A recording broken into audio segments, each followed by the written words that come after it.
Olá pessoal, tudo bem? Por aqui professor Paulo, professor de História, Filosofia e Sociologia da Rede Estadual de Educação do Estado do Rio de Janeiro, em mais uma videoaula, uma live gravada, nesse caso uma aula de Sociologia do primeiro ano do ensino médio. Lembrando que essa aula é produzida a partir da necessidade de estarmos fazendo conteúdos à distância, em aulas remotas, por conta da pandemia que nós estamos vivendo agora no ano de 2020. Essa é uma aula, portanto, reforçando de Sociologia do primeiro ano do ensino médio, hoje, segunda-feira, dia 22 de junho de 2020. Repetindo, 22/6/2020. Bom, gente, na última aula nós trabalhamos a definição de cultura. O que é cultura, como se define sociologicamente a cultura e qual é a visão da cultura para a sociologia, ou melhor, qual é a visão da sociologia em relação à cultura. A partir da aula de hoje, nós vamos falar sobre cultura e diversidade. E para resumir muito rapidamente, podemos afirmar o seguinte: a aula de hoje ela vai abordar aquela percepção de que não existe uma única cultura, mas existem várias culturas. Portanto, definirmos um padrão cultural e querermos impor esse padrão cultural a todo um conjunto da sociedade do globo terrestre seria no mínimo equivocado, uma vez que cada sociedade tem a sua peculiaridade cultural, seus usos e costumes, que é característico daquela forma de organização social em relação ao tempo que aquele mesmo grupo social levou para se organizar e se constituir, ok? Então, sem mais demora, eu vou direto aqui para o material, nós vamos fazer a leitura do material. Enquanto eu faço a leitura, eu vou fazendo os comentários necessários. Então, para quem ainda não tem a apostila, tem aí a projeção na tela e a mesma está disponível para ser utilizada e visualizada na nossa plataforma do Google Classroom. Então vamos à aula. A aula hoje vai ser rápida, mas vamos seguir. Eu vou fazer a leitura, então o título está aí: Cultura e Diversidade. Subiu daqui e vamos à leitura. Agora que você já sabe o que é cultura, é possível imaginar um ser humano sem cultura, ou seja, sem símbolos, linguagem, normas ou padrões de comportamento? Claro que não. Isso não é possível. Muitos comportamentos e hábitos que podem ser aparentemente naturais ou instintivos são também produtos da nossa cultura. Então, o que esse primeiro momento, gente, o material está dizendo é o seguinte: nós, seres humanos, somos seres sociais e até mesmo nossa forma de comportamento, nossa forma de agir diariamente, vem do nosso processo cultural, da nossa formação cultural. O Brasil, por exemplo, que é um país multicultural, o Brasil que teve uma gigantesca forma de formação cultural de gêneros das mais diferentes interferências culturais do mundo inteiro, nós somos um reflexo um tanto quanto disso. Se nós sairmos aqui, por exemplo, da região sudeste, do estado do Rio de Janeiro, por exemplo, de onde eu estou gravando, e formos para a região nordeste, numa viagem a turismo, nós vamos perceber várias formas culturais diferentes.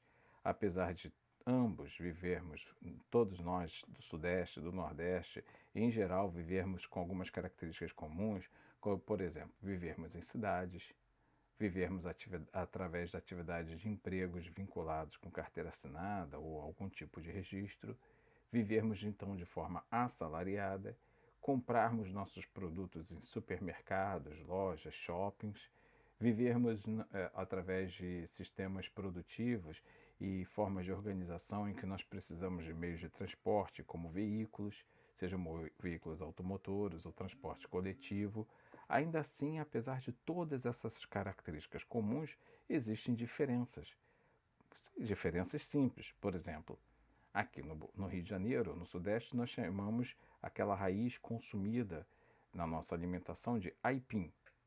E já lá na região Nordeste é chamada de macaxeira. Eles costumam chamar outras fontes, outros alimentos diferentes que nós, como por exemplo, aqui nós chamamos abóbora, lá eles chamam de girimum. E tem outras formas de manifestação culturais que são diferentes, a forma de falar, o sotaque. Então tudo isso constitui peculiaridades, que são exatamente as características culturais e comportamentais. Então, até mesmo a forma de manifestação. Dizem que o carioca é mais amável, é mais caloroso. Quando o carioca recebe uma pessoa vinda de fora, um estrangeiro, um turista, geralmente esse turista diz que se sente muito bem recebido pelo carioca. E de repente, quando a pessoa vai para uma outra região do Brasil, aí eu não vou falar do Nordeste, eu vou falar de qualquer outra região. A pessoa vai para alguma outra região do Brasil, ela também será bem recebida, mas talvez não tão bem recebida como seria dentro da percepção de um determinado turista, como ele foi recebido no estado do Rio de Janeiro. E eu, com isso, não estou valorizando o Rio de Janeiro. Estou apenas evidenciando que existem formas diferentes de se manifestar. A tudo isso nós chamamos de manifestação cultural. O nosso comportamento, a nossa forma de agir no dia a dia são traços da nossa formação cultural, ok? Então, continuando aí. O sociólogo Anthony Giddens afirma que movimentos, gestos e expressões são fortemente influenciados por fatores culturais, como a forma de você sorrir, por exemplo. E aí ele vai dar um exemplo, mas antes de ir para esse exemplo, me veio à mente aqui uma outra situação que eu também gostaria de citar como exemplo. Uma parenta nossa aqui, da nossa família, já teve a oportunidade de residir, ela é carioca, e ela já teve a oportunidade de residir num outro estado. Que estado especificamente? Ela teve, que região, perdão, do Brasil, ela já residiu em Belém do Pará.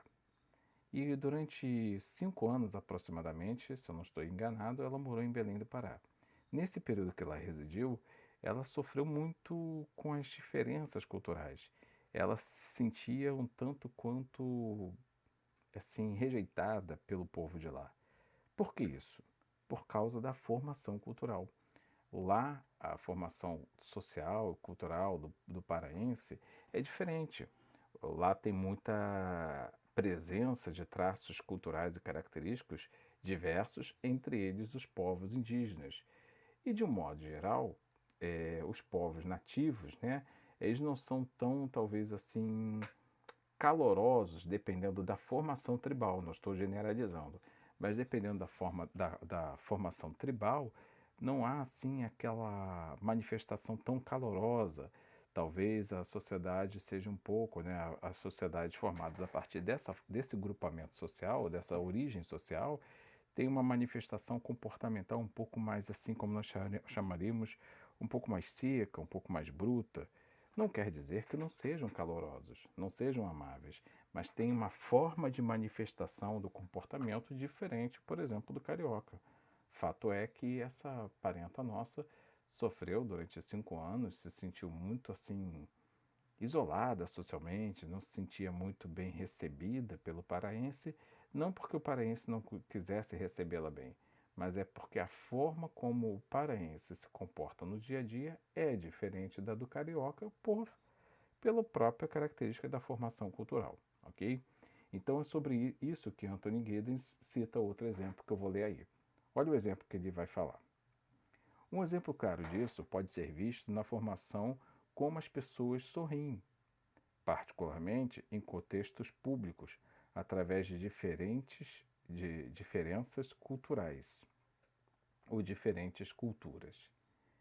Entre os Inuti, esquimós da Groenlândia, por exemplo, não há a forte tradição do sorriso público que existe em muitas áreas da Europa Ocidental e da América do Norte. Isso não significa que os Inuti sejam frios ou não amigáveis. Simplesmente não é comum a prática de sorrir ou de trocar brincadeiras com estranhos. Então, esse seria um exemplo, né? Eles são calorosos, eles são humanos, obviamente, têm uma postura humanitária, só que eles não são sorridentes. Por que eles não sorriem? Porque é da formação social deles. Isso acontece também, por exemplo, com alguns povos andinos. Alguns povos de origem indígena da região da Cordilheira dos Andes, eles são assim não muito sorridentes, segundo alguns visitantes e turistas narram. Não quer dizer que eles não sorriem, eles sorriem, mas eles não são tão sorridentes como nós estamos acostumados. Isso por quê? Por conta da formação cultural e social. Outro exemplo que me vem à mente, alguns povos árabes, Se você for convidado para fazer uma refeição na casa de um árabe, e lá chegando, você participar da refeição, do almoço, e ao término dessa refeição você não der um arroto, o que para nós seria considerado uma falta de respeito, lá é o contrário. Se você não arrotar, você está demonstrando com isso que a comida que foi servida para você não lhe agradou, não foi saborosa, não foi de qualidade. E de modo que, se você não arrotar, você vai estar demonstrando que você não gostou do convite que lhe foi feito e nem da refeição que você consumiu. Isso causa um mal-estar. Se você der um arroto, você está sendo fazendo uma manifestação de ter se agradado daquele convite, daquela refeição. Mas se você não arrotar, é o contrário. Então percebam, são manifestações culturais diferentes. Não nos cabe aqui criticar uma ou outra cultura. Nos cabe compreender as diferenças culturais, as peculiaridades de cada formação cultural e sabermos lidar com essas características. Continuando a leitura, por meio deste exemplo, podemos dizer que o homem é um ser culturalmente construído, em que, embora a nossa biologia seja extremamente importante, é a nossa cultura que nos define. Isto é, a forma como pensamos, agimos e nos relacionamos é que nos define. O que um adolescente muçulmano tem de diferente de você, por exemplo? Claro que existem diferenças genéticas, já que você vem de uma família e ele de outra. Porém, não é essa diferença genética que faz vocês terem comportamentos diferentes. Os valores, normas e padrões de um adolescente muçulmano são distintos das normas e padrões da sua cultura ocidental. E é esta diferença cultural que vai fazer com que os hábitos, a forma de agir, pensar, se vestir, sejam de vocês, perdão, de vestir de vocês, sejam diversas e não diferenças biológicas ou genéticas. Um antropólogo chamado Roque de Barros, Laraia, ao estudar o conceito de cultura, cita um exemplo interessante que pode nos ajudar a compreender melhor esta relação entre o que seria a nossa natureza e a nossa cultura. Vejamos o exemplo.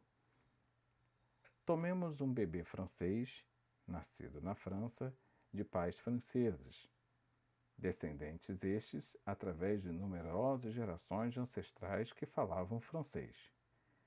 Confiemos esse bebê, imediatamente depois de nascer, a uma página muda com instruções para que não permita que ninguém fale com a criança, ou mesmo veja durante a viagem que a levará pelo caminho mais direto ao interior da China. Lá chegando, entrega ela, o bebê, a um casal de chineses, que o adotam legalmente e o criam como seu próprio filho. Suponhamos agora que se passem 3, 10 ou 30 anos. Será necessário debater sobre a língua? Será necessário debater sobre que língua falará o jovem ou adulto francês? Nem uma só palavra de francês, mas o puro chinês, sem vestígios de sotaque ou com fluência chinesa e nada mais. Então, gente, nesse exemplo, está sendo citado aí, né, o fato de pegarmos hipoteticamente uma criança e logo que ela nasce, sem que ela tenha contato com ninguém que falasse francês, entregar essa criança para os cuidados de uma família chinesa e deixando essa criança sendo criada direto como um chinês. É óbvio e evidente que, apesar dela ser de origem, de nascimento francês, ela vai absorver toda a cultura chinesa, seguindo esse exemplo. Nenhuma palavra em francês ela saberá falar, apenas a língua chinesa. Isso então é uma demonstração clara de que nós somos moldados pela nossa formação social e cultural. Uma criança desse exemplo, francesa, entregue à família chinesa, não vai ter nem mesmo comportamentos culturais de francês, e sim de chinês. Entenderam? Seguindo então a leitura, imagine que você, quando bebê, tenha se mudado para os Estados Unidos e tenha crescido com uma família americana.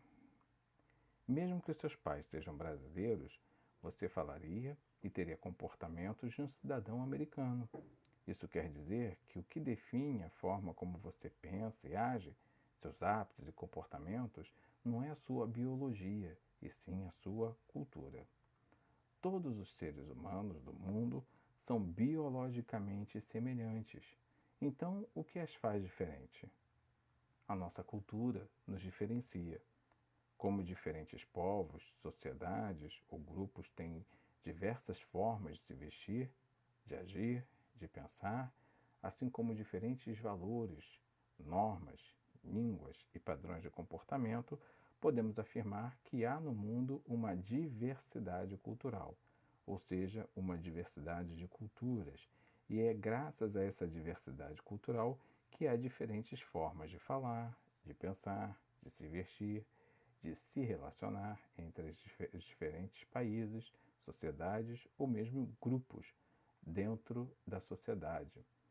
Desta diversidade cultural, podemos concluir que o comportamento do indivíduo depende de um aprendizado e do contexto cultural no qual ele vive. E aí vem a apresentação, então, gente, de duas imagens, de uma mulher girafa e de um jovem, provavelmente europeu, que fez aquelas tatuagens, aquelas modificações estéticas, vamos assim dizer, para ficar parecendo um lagarto. Ambas as imagens causam, né, um mal-estar para nós na nossa formação cultural. Para eles é totalmente normal, porque faz parte dos traços culturais característicos de cada um. Mas nós, que temos uma outra formação cultural, vemos como estranheza. Mas o mais importante que nós temos que frisar, todos nós somos seres humanos, com peculiaridades culturais diferentes, manifestações culturais diferentes, percepções culturais diferentes, mas isso não muda que todos nós somos da natureza humana.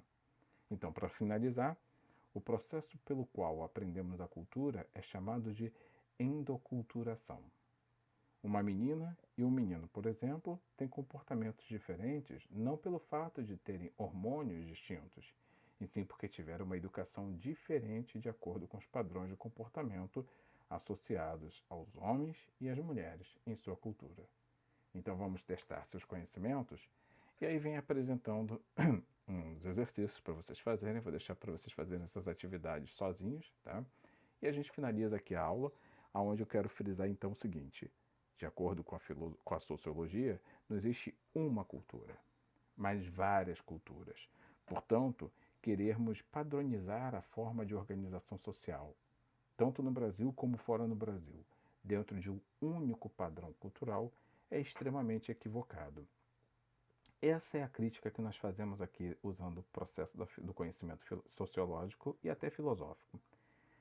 Como nós podemos querer que a sociedade brasileira hoje se molde dentro de padrões culturais extremamente religiosos, sem levarmos em consideração outros fatores, entendendo que boa parte da nossa cultura religiosa foi importada? Eu me refiro especificamente ao crescimento, por exemplo, da fé protestante pentecostal ou neopentecostal, que trouxe ao Brasil elementos que agora já fazem parte da nossa cultura. Entretanto, são elementos diferentes das manifestações originárias da cultura brasileira. Isso não quer dizer que temos que rejeitá-la, mas temos que entender que é um ingresso de novas culturas, porque afinal a cultura também não é um processo imutável, ela está o tempo todo se relacionando com diversas culturas e absorvendo novos conhecimentos, novas práticas culturais, mas ao mesmo tempo temos que entender que a essência cultural de uma nação, ela já tem a sua formação definida desde a sua origem. E, portanto, querermos de uma hora para outra fazermos mudanças radicais, queremos modificar toda a forma de organização social e cultural uma nação, por conta de uma nova empreitada cultural que se traz, é extremamente radical, é extremamente sofrido para essa população e causa traumas.